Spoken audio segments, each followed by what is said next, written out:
Guadeloupe, actualité. Nous sommes le lundi 21 octobre 2024 et nous commençons cette tranche par une rencontre qui a eu lieu samedi 19 octobre entre Moon Guadeloupe, le RPRAC, Rassemblement pour la protection des peuples et des ressources afro-caribéennes, Martinique et Guadeloupe, et les élus, ainsi que la population Ajari. Objectif de cette rencontre, un échange d'expériences entre les différentes organisations, notamment sur l'accroissement du nombre de produits concernés par la revendication sur la baisse des prix. Un reportage d'Olivier Félix. C'était important pour moi, en tant que Guadeloupéen, d'être présent avant d'être un eurodéputé. Je suis un Guadeloupéen, donc il est tout à fait normal. C'est une question, une problématique qui touche nos compatriotes que je sois autour de cette table, effectivement en tant qu'élu, mais je suis extrêmement déçu du comportement des élus locaux qui sont totalement absents d'un sujet aussi important. Je trouve qu'il y a eu des échanges constructifs. Je salue la venue du RPRAC Martinique pour nous faire part de leur expérience. Ils luttent pour quoi ? Pour baisser les prix de l'alimentaire. Est-ce que c'est une bonne lutte? La réponse est oui. Bien évidemment, j'ai rappelé que je ne partage en aucun cas la violence et tout autre débordement. Mais il ne s'agissait pas de ça d'ailleurs. Ils ont dit eux-mêmes qu'ils étaient des pacifistes. C'était indispensable pour nous d'être là. Parce que, comme je l'ai dit ou redit pendant cette réunion, c'est une fierté pour nous d'être là aux côtés des Guadeloupéens, de pouvoir faire peuple avec eux. Pas peuple guadeloupéen, peuple martiniquais, c'est peuple caribéen, faire peuple. Et puis pour mener ce combat-là, puisque c'est un combat qu'on a entamé en Martinique depuis le 1er septembre, on a vu quelques pièges. On a eu la déception de voir que jusqu'au bout, les attentes du peuple n'ont pas été satisfaites. Et on vient mettre en garde les Guadeloupéens, leur dire attention, observez bien, prenez de notre expérience les leçons et dirigez-vous directement vers les points stratégiques pour essayer de poursuivre et de finaliser là où nous, on n'a pas pu finaliser. On s'attend déjà on connaît déjà les procédés qui sont faits par la grande distribution et aussi quand même une certaine complicité de nos politiques parce que pour avoir signé en Martinique un protocole qui ressemble à n'importe quoi, sans le RPRAC, il faut quand même une certaine déliquescence politique pour arriver à faire une telle propreté intellectuelle. Nous voulons pas créer une faction sociale ni sociétale. Il est important que ça soit sur l'ensemble des prix parce que nous n'allons pas décider pour les autres de ce qu'ils veulent manger. Même si on peut considérer que c'est de la malbouffe, chacun reste encore maître de lui-même et a le choix de son alimentation. Il faut qu'on puisse tirer le bénéfice de leur expérience pour aller plus loin. En Guadeloupe, qu'est-ce qu'ils veulent? Ils veulent qu'on ne se cantonne pas à 69 familles de produits, ils veulent qu'on se cantonne à tout l'alimentaire importé pour que les prix diminuent et soient adaptés au prix de l'Hexagone modulo les frais de transport uniquement. Je trouve que l'objectif est bon. Ils veulent que dans le protocole final d'accord, qu'il y ait finalement des sanctions et des délais et des moyens qui seront mis en œuvre pour respecter ces accords-là. En cas d'accord avec ça aussi. Je vais prendre ma plume pour demander à l'ensemble des élus qui n'ont peut-être pas pu se rendre disponibles aujourd'hui, que l'on puisse organiser rapidement des tables rondes pour avancer sur le sujet parce que ces populations nous ont souffert. Et nous ne pas qu'à laisser souffrir, population en nous. Donc, l'objectif est bon, la réunion pour moi s'est bien passée. Maintenant, il faut nous réunir nous aussi, ici dans Guadeloupe, élus, représentants État, grande distribution, pour nous parler, pour nous trouver des solutions. Et dans un tout autre registre, le service de neurologie et France AVC Guadeloupe ont organisé, dans le cadre des Journées mondiales de l'AVC, à la Maison de l'Agriculteur et de la Ruralité de Petit-Canal, une journée de prévention sur la détection et les risques liés à l'AVC. Une matinée avec des ateliers, des activités physiques adaptées, de l'information sur les signes avant-coureurs de l'AVC, mais aussi sur le diabète et l'hypertension. Regardez tout de suite les images d'Olivier Moradel. L'objectif de la journée, c'est de faire justement de la prévention pour les AVC parce qu'on sait que 90% des AVC sont évitables en faisant de la prévention. Donc l'important pour nous, c'est de pouvoir parler au maximum de Guadeloupéens. Donc c'est pour ça que chaque année, on se déplace dans une autre ville pour cette manifestation dans le cadre de la Journée mondiale des AVC pour faire de la prévention, expliquer quels sont les signes et les symptômes et comment il faut réagir justement en appelant le 15 à l'apparition brutale de ces signes. L'AVC, c'est des signes simples le plus souvent, une faiblesse au visage, une faiblesse au bras d'un côté le plus souvent, c'est ce qu'on appelle une hémiplégie, mais ça peut être aussi des vertiges, ça peut être aussi des difficultés à marcher, à se lever du lit le matin alors qu'on était bien de façon brutale. Ce qui compte, c'est la brutalité du symptôme et n'importe quel signe brutal doit nécessiter de faire le 15 et de prendre un conseil auprès des médecins du SAMU.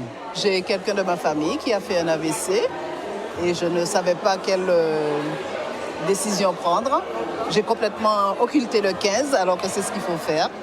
Et puis pour moi aussi, on ne sait jamais, je peux avoir quelques signes avant-coureurs de l'AVC.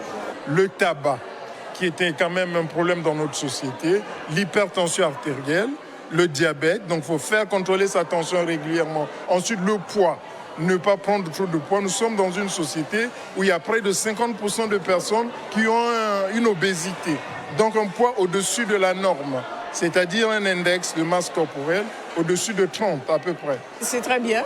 J'ai même pu faire vérifier mon ordonnance et il m'a conseillé d'aller voir le médecin. Alors c'est que ça va, il faut venir, il faut faire un petit tour.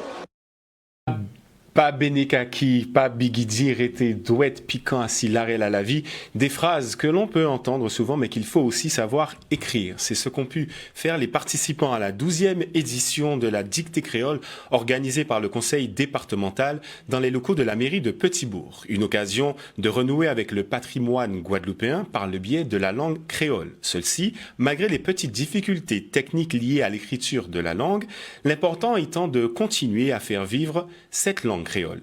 Pour certains participants même, l'occasion de se préparer à de futurs concours en 2025. Tout de suite, les images d'Olivier Félix. C'était une très belle dictée. D'ailleurs, c'était un très beau thème sur le portable, le téléphone portable actuellement de nos jours. Mais c'était assez long, je l'avoue, parce que moi, je pensais même me retrouver avec une dictée d'1 à 2 minutes, mais c'était une dictée avec pas mal de mots, pas mal de phrases, mais c'était une très belle dictée. Alors, la dictée était plutôt intéressante. Juste à certains moments, j'ai eu quelques complications parce que la lecture allait un petit peu trop vite.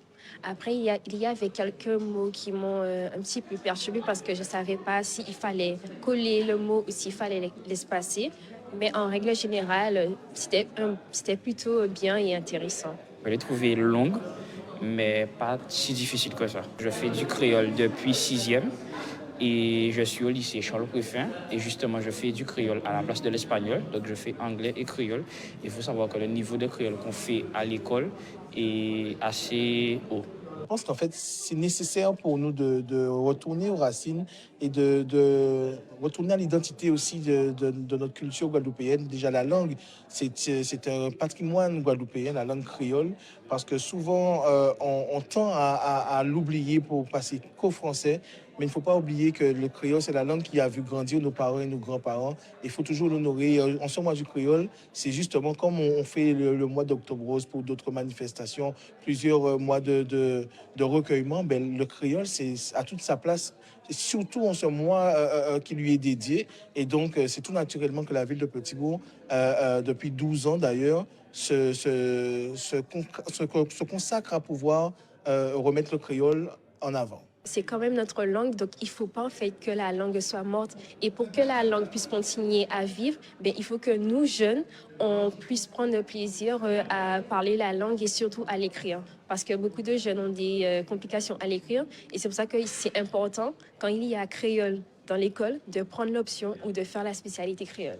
C'est motivant et puis ça rapporte des points en plus pour Parcoursup, pour booster notre dossier scolaire. Donc, c'est important de participer à des manifestations culturelles et puis aussi pour notre culture générale personnelle. Ce qui m'a poussé à participer aujourd'hui, c'est parce que je participe aussi à un autre concours de créole,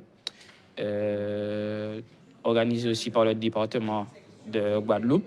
C'est tous les lycéens en Guadeloupe qui sont conviés à écrire soit un conte, un poème ou une nouvelle. Et les lauréats de ce concours gagnent, le premier gagne 600 €, le second gagne 400 et le troisième 250. Donc c'est pour m'aider à déjà me mettre dans le bain pour le concours qui aura lieu le 20 janvier 2025.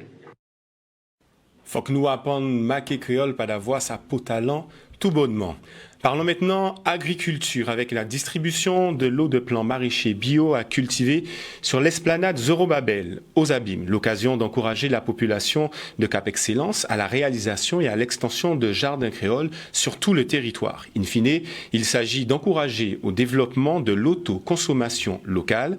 Un reportage signé Charlie Dagonia. L'objectif d'aujourd'hui, c'est quand même une opération dont l'intitulé est Jardin d'excellence, distribution de plants maraîchers bio. Alors c'est vrai que c'est une action qui découle en réalité de notre projet alimentaire territorial Cap-Vort, labellisé, production, transformation et consommation locale. Et donc c'est vrai que dans le cadre de ce projet alimentaire territorial, nous avons organisé, nous avons élaboré un programme d'éducation alimentaire pour 2024 qui comprend un certain nombre d'actions, dont cette action-là qui consiste tout simplement à encourager les habitants de Cap Excellence tout simplement dans la réalisation, mais aussi le développement, l'expansion de jardins créoles. Jardins où fleurissent des plantes endémiques, endogènes de notre territoire. Et c'est vrai que ce sont des légumes pays, rimèdes rasiers. Et donc c'est vrai que quelque part nous favorisons le développement là, de jardins parce que nous considérons véritablement que c'est important pour le devenir de notre territoire. La production, mais aussi la consommation de ces produits sont une priorité d'ailleurs pour Cap Excellence. Et c'est vrai que là, nous souhaitons véritablement que la population s'oriente de plus en plus vers l'autoconsommation des produits locaux. Alors, du coup, pour la manifestation d'aujourd'hui, on a apporté des haricots verts, de la roquette un petit peu pour changer, du basilic, de la tomate, de la laitue, beaucoup de la menthe Vicks, de la menthe Triclès, suivi de courgettes aussi. Donc pour la manifestation, c'est ce qu'on a programmé. Les gens se sont inscrits en amont sur le site de Cap Excellence. Ça leur a généré un ticket. Avec leur ticket, ils viennent ici, on est en drive, en formule drive, pour ne pas avoir trop de personnes qui affluent. Donc les gens empruntent un circuit dédié exprès pour ça. Ils sont scannés par leur bon est scanné. Tout ça pour fluidifier la distribution. Et puis, ils font le tour, ils récupèrent leur paquet avec un grand sourire et ils continuent leur chemin. Le Guadeloupéen aime ça, mais c'est surtout un besoin parce que de plus en plus, par rapport au prix des choses actuellement, on va devoir planter, avoir une toute petite autonomie alimentaire, que ce soit planter un petit bout de jardin, même si on ne peut pas tout avoir, on aura un peu de façon à subvenir à ses propres besoins. On ne va pas pouvoir vendre, mais on va pouvoir au moins subvenir à son propre besoin. C'est un élément fondamental de la politique que nous mettons en place à Cap Excellence. J'ai parlé tout à l'heure du projet alimentaire territorial, mais nous avons convenu à Cap Excellence, et nous le savons depuis 2020, que nécessairement la consommation, mais aussi l'agriculture en réalité de ce territoire, c'est un élément fondamental parce qu'il ne peut y avoir de développement de notre pays sans soutien à l'agriculture, mais sans aussi permettre à nos concitoyens de développer des jardins autour de chez soi. Et je reçois ce soir sur le plateau pour parler du festival musicienne en Guadeloupe, Madame Lydia Jardon, pianiste et directrice artistique de ce festival. Bonsoir Madame. Bonsoir cher monsieur, merci de votre accueil. C'est un plaisir. Nous sommes là pour parler du festival musicienne en Guadeloupe qui va avoir lieu les 22 et 23 octobre. Demain et après-demain. Absolument, un festival, on le comprend, autour de ces musiciennes. Pourquoi avoir décidé depuis plusieurs éditions d'avoir ce festival ici en Guadeloupe? Il y a 4 festivals musiciennes et ce fut le 2e après le festival Matrice sur l'île d'Ouessant depuis 25 ans. Ce ne sont que des coups de cœur successifs pour des lieux magnifiques, indépendamment de l'aspect humain. Je trouve que tous les gens ici, le plus simple, entre guillemets, personnages, ont tous un charisme. Vous êtes tous posés dans votre axe, tous positifs. On n'a pas ça à Paris, les gens font une tête effroyable dans le métro. Je me sens bien ici. C'est une question de vibration. C'est une question de vibration et nous allons donc vibrer lors de ces 2 concerts, 2 rendez-vous, nous allons le préciser. Vous avez parlé d'humain, on le ressent et d'ailleurs, je crois savoir que il y a des dons qui vont également être faits pour la lutte contre le cancer. Tout comme celui d'où je viens en Martinique, intégralement au profit de la Ligue contre le cancer ici en Guadeloupe. Dans le cadre d'Octobre Rose. Donc absolument. On imagine effectivement, dans le cadre d'Octobre Rose, cette manifestation qui sera organisée, mais vous-même, personnellement, je crois savoir que vous avez donné des concerts humanitaires déjà, vous avez été distingué d'ailleurs pour cela, je pense notamment à Sarajevo. Ici, aujourd'hui, en Guadeloupe, 2 rendez-vous à l'Archipel, le 23 octobre, mais aussi à la salle Georges Tarrère à Pointe-à-Pitre. Quel sera le programme? À quoi doit-on s'attendre exactement? Je voudrais avant tout que les gens qui ne connaissent pas ce festival, parce qu'il y a eu une absence pour différentes raisons de 6 ans ici, sachent que c'est un lianage, et le mot ici sur cette télévision est encore plus fort qu'ailleurs, c'est le lianage entre l'instrument identitaire, territorial, s'il en est, qui appartient à votre patrimoine inaliénable guadeloupéen, à savoir le cas qui accompagne, bien au-delà de cela même, qui improvise sur la musique classique. Ce sera le cas demain, salle Georges Tarrer, avec la cantatrice qui a vécu 23 ans en Guadeloupe, Coretta Jean-Alexis Moisac, que maintenant je retrouve en Martinique, puisqu'elle a choisi de se rapprocher de ses parents âgés. J'étais tellement heureuse de la retrouver avec Domi et Maureen, grande accordéoniste qui a remporté un très grand nombre de coupes. C'est dans ces termes-là qu'on parle de cet instrument totalement à part et si méconnu. Et 15 kilos qu'il faut gérer avec la maestria. Non, c'est quelque chose, croyez-moi. Et donc, Soad Magin, demain, tambouillaise, s'il en est, très bien connu et accepté des hommes ici, ce qui n'est pas simple.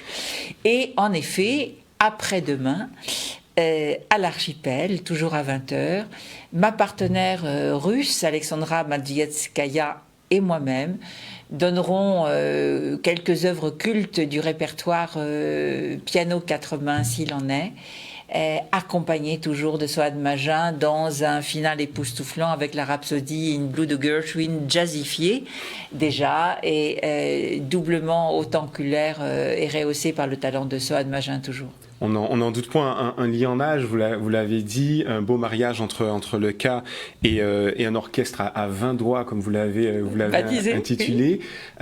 S'il fallait dire quelques mots pour que le plus grand nombre participe à ce festival, que diriez-vous à nos téléspectateurs aujourd'hui qui nous regardent, afin qu'ils vous rejoignent sur cet événement? Que nous sommes des artistes qui avons épousé un sacerdoce, c'est-à-dire c'est un choix quotidien C'est un choix au quotidien, mais exactement comme un prêtre. Et ça veut dire qu'il y a un engagement personnel, jusque-boutiste, au service essentiel du don, du partage et de l'amour. C'est aussi simple que ça. C'est de la musique, effectivement, le don, le partage et l'amour. Un site internet peut-être qu'on va préciser pour plus d'informations, musicienne en Guadeloupe. Musicienneenguadeloupe.com, salle Georges Tarrer, à l'Archipel. Tous les dons recueillis, ce que vous avez servira forcément à cette cause de la lutte et à contre le l'Archipel, cancer. évidemment, demain c'est au chapeau. Donc il y a une quête faite au profit de cette ligue contre le cancer. Et à l'Archipel, bien sûr, les gens payent leur place, mais l'intégralité de ce qui sera recueilli par l'association qui chapeaute le festival sera reversé à la Ligue contre le cancer. Je m'y engage personnellement. En tout cas, merci beaucoup de m'avoir permis d'en parler comme ça. Avec plaisir. Ce sera l'occasion donc de passer, de voyager avec vous et en plus que ce voyage soit utile, on l'a dit, avec des dons pour la lutte contre le cancer. Vous ne le regretterez pas. Venez nombreux. Je pense qu'ils vous ont entendu. Merci beaucoup, Madame Jardin, et bonne soirée à vous. Et nous continuons donc sans transition avec cette conférence de rentrée d'UTIL, ce parti ultramarin, territoire indépendant, liberté, écologie et solidarité, présidé par Olivier Servat. C'était à la salle Georges Tarrer à Pointe-à-Pitre, un parti qui se veut aujourd'hui une nouvelle alternative dans le paysage politique guadeloupéen. Tout de suite, les images d'Olivier Moradel. Tous les mois, on se réunit avec une quarantaine de commissions pour proposer un projet dans l'intérêt des Guadeloupéens sur les différents pans, notamment la vie chère, mais aussi les énergies renouvelables, le pouvoir d'achat, la sécurité, le retour des jeunes. Et puis aux prochaines élections, qu'elles soient régionales, départementales, nous voulons peser parce que nous considérons que nous avons une place alternative et complémentaire par rapport aux forces politiques existantes et aux mouvements citoyens existants. Il y a quelques années, j'ai travaillé déjà avec le parlementaire Olivier Servat, justement sur la problématique de l'eau. Nous avons été interrogés en tant que présidente d'association pour connaître un petit peu les doléances des usagers et comment on voyait la constitution du comité syndical. Dans cette lignée-là, il était tout naturel que je puisse apporter mon concours au groupe utile qui semble vouloir s'intéresser à toutes les problématiques en matière de politique sociale, de politique économique pour le territoire de la Guadeloupe. UTIL en ce moment est très axé sur le retour des forces vives en Guadeloupe, qu'ils soient jeunes ou moins jeunes d'ailleurs, mais surtout leur permettre, quand ils reviennent en Guadeloupe, de pouvoir totalement s'installer et pouvoir prendre aussi place dans que ce soit l'économie et dans la vie sociale en Guadeloupe. Et c'est en ça qu'on travaille actuellement sur la partie jeunesse. Mais on pense aussi aux jeunes qui sont déjà sur le territoire, qui sont partis, qui sont sur le territoire, et leur permettre vraiment de s'émanciper et de prendre totalement leur place dans la vie publique et dans la vie sociale en Guadeloupe. Les hommes et les femmes de ce pays en Guadeloupe se désintéressent en disant « politique à pays changer à rien ». Eh bien, je crois que pierre après pierre, goutte d'eau après goutte d'eau, lorsqu'il y a de la bonne volonté, avec aussi des énergies nouvelles, des personnes nouvelles, qui ont des visions nouvelles, eh bien, je crois qu'on peut améliorer tranquillement. On ne va pas révolutionner tout d'un coup, mais on a notre pierre à apporter et je crois qu'on doit prendre racine au plus près de la population et ça commence par les échéances municipales dans 18 mois. Et vous l'aurez compris, dans le cadre d'Octobre Rose sur notre territoire, de nombreuses manifestations pour la lutte contre le cancer, et notamment cette 12e édition de la Marche Rose organisée et intitulée Marche pour la vie, une marche qui a été organisée par la Ligue guadeloupéenne de lutte contre le cancer et le CCAS des Abîmes. Objectif de cette marche, que les femmes de 50 à 74 ans soient plus de 60% à réaliser des détections gratuites. Tout de suite, les images d'Olivier Moradel. Comme d'habitude, chaque année, depuis 12 ans, nous faisons cette marche Octobre Rose pour soutenir les maladies cancéreuses, notamment le cancer du sein. Et c'est vrai qu'aujourd'hui, malgré toutes les manifestations qui ont eu, puisqu'il faut savoir que cette manifestation prend une ampleur aujourd'hui en Guadeloupe, malgré toutes les manifestations qui sont tenues, mais nous avons du monde aujourd'hui pour pouvoir démarrer cette marche. Un parrain cette année, Ronnie Javois, qui est un ancien sportif, enfin un grand sportif aux Abîmes et qui a formé beaucoup de jeunes abîmiens et aussi Mister Guadeloupe qui nous accompagne. C'est un honneur. Je n'ai pas pu refuser pour X raisons personnelles et humaines. C'est-à-dire les deux causes, pour moi, à un moment donné, on est concerné. Et à un moment, on est concerné encore plus près, quoi, on dirait. Et là, je suis très concerné par des proches, des gens que j'aime. Et dire non, c'est impossible. Ça fait maintenant pratiquement 14 ans que nous faisons cette manifestation avec le CCAS des Abîmes, qu'on a mis en place ce qu'on appelle la marche pour la vie. C'est une marche pour tous ceux qui luttent contre le cancer et qui va rassembler toutes les personnes qui sont en accord avec cette lutte. Ah oui, va véhiculer des informations cruciales telles que le fait de participer au dépistage, le dépistage organisé pour le cancer du sein de 50 à 74 ans pour que toutes les femmes répondent parce qu'en Guadeloupe, on a un taux de réponse qui est en dessous de 50% et on sait très bien que pour que ce dépistage organisé gratuit ait une valeur et une importance, il faut passer les 60-70%. Et maintenant, direction Morne-à-l'Eau, où s'est déroulée l'inauguration du nouveau gymnase Jocelyn Angloma. Une nouvelle infrastructure qui se dresse en hommage aux champions légendaires et une promesse tenue par Jean Bardaille, maire de la commune, et par Harry Chalus, président du conseil régional de Guadeloupe. Gageons que ce gymnase moderne, d'une capacité de 400 places, permettra aux jeunes sportifs mornaliens de s'exprimer dans les meilleures conditions. Des propos recueillis par Olivier Moradel. Ce n'est pour nous à Morne-à-l'Eau que du bonheur. Une ville sportive, mais qui n'a pas eu d'infrastructure sportive convenable, tel un gymnase. Eh bien, la région s'est engagée à nos côtés, avec nous, à construire ce gymnase. Et aujourd'hui, c'est la réception. On le sait très bien, Morne-à-l'Eau, il y a deux clubs qui ont beaucoup représenté la Guadeloupe au niveau national, Zayenla et l'Étoile. Ça me gênait en tant que jeune Guadeloupéen, surtout quand j'étais maire de Bémao, de voir beaucoup de finales, Zayenla et Étoile, se sont déroulées à Bémao. La population de Morne-à-l'Eau ne peut pas se déplacer, venir soutenir ces clubs. Le Nord Grande-Terre était sous-doté en équipement sportif. Et c'est pour cette raison que la région a voulu, depuis notre arrivée, vraiment équiper toutes les communes de Guadeloupe en matière d'infrastructures sportives. Ce gymnase porte le nom d'un illustre mornalien, quelqu'un qui a été au niveau du football international, Jocelyn Ngoma. Donc pour nous, c'est une avancée formidable et nous savons que Jocelyn Ngoma reste un modèle, un exemple, puisqu'il est revenu au pays afin d'apporter son savoir aux jeunes Guadeloupéens. Vous savez, j'ai fait une carrière dans un premier temps professionnel, football et autres. Maintenant, à travers mon métier qui est entraîneur, surtout pour l'espoir, c'est clair que ce que je fais en Guadeloupe, ça peut représenter énormément. Énormément aussi parce que c'est pour la jeunesse, c'est pour le sport et la santé. Cet outil sera mis à la disposition de tout Mornalien, mais surtout à l'équipe de Zayana, équipe de football que l'on connaît, puisque le Zayana représente la Guadeloupe au niveau national, mais aussi à l'Étoile Football, puisque nous avons deux associations puissantes dans le domaine du handball surtout, et que cet outil va être approprié par ces jeunes Mornaliens, et puis cela permettra aussi d'entretenir le sport à Mornalo, permettra aux jeunes de se divertir, permettra aux jeunes d'évoluer et d'avancer. Outremernews.fr, le site de l'actualité Outre-mer, 24 heures sur 24 et 7 jours sur 7. Retrouvez la chaîne Outremer News sur YouTube.